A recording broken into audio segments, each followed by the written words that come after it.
My name is Charles.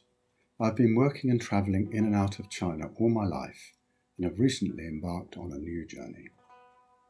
When I was a very young man, after travelling to the East on a gap year, I was sure that all the answers I needed would be hidden away in mysterious texts written in the Tibetan language.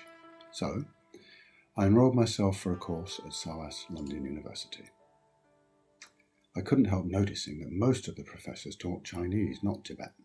So, as the necessity to make a living overtook my interest in mountain-dwelling mystics, I moved over to Chinese and I've been learning that language ever since. I grabbed the first job that came my way. A certain disregard for personal comfort, I lived in hotels for 6 years, meant that for me, 1984 in Beijing was no hardship posting. If anything, I was puzzled at being paid so well for a voyage into unknown territory. Who had lived in these single-storey courtyard houses, some of them 800 years old, I wondered. The business was exotic in its own way. My employers were based in Switzerland, so biannual R&R was in St Gallen, a beautiful medieval town. The company used the Trans-Siberian railway system to ship goods between North China and mainland Europe, so my remit included developing good relations with the Russian commercial rep in Beijing, drinking scary amounts of vodka. Meanwhile, I was absorbing the culture and became quite bilingual in the socialist etiquette still prevalent in those far-off times. This included troops of soldiers helping to unload containers. I remember this one was an exhibition of machines from Germany. After several years of this, I wanted some time back home in the UK, but after a few years here, the combination of unfulfilled curiosity and better employment prospects sent me back to China again. I landed, with family, in Shanghai to take up an expat managerial position, loading container ships with all those made-in-China products, a valiant attempt at the now famous just-in-time delivery against a background of manic economic development. People often ask, which city do you prefer? My stock answer, Beijing for living, you can escape to the hills. Shanghai for business, you can get stuff done. The frantic business life of Shanghai and the demands of very young children put any interest in culture and history into the background. However, Shanghai being commercial and my wife being very knowledgeable, having worked for many years in Christie's auctioneers, we managed to accumulate a very healthy collection of Chinese porcelain. At that time, the late 90s, early 2000s, the cityscape would change within months.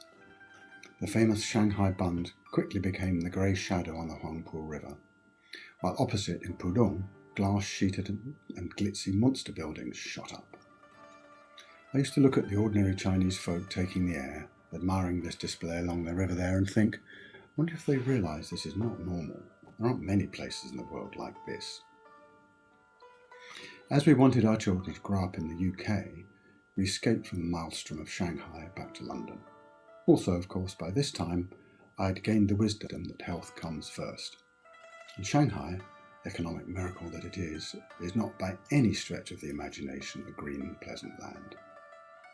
But China still had its grip.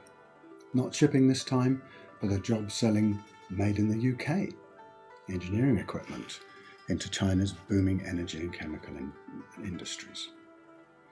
Flying out several times per year, meeting as many customers as possible on tightly planned trips, I really got around that vast country to huge cities that no one outside China had even heard of.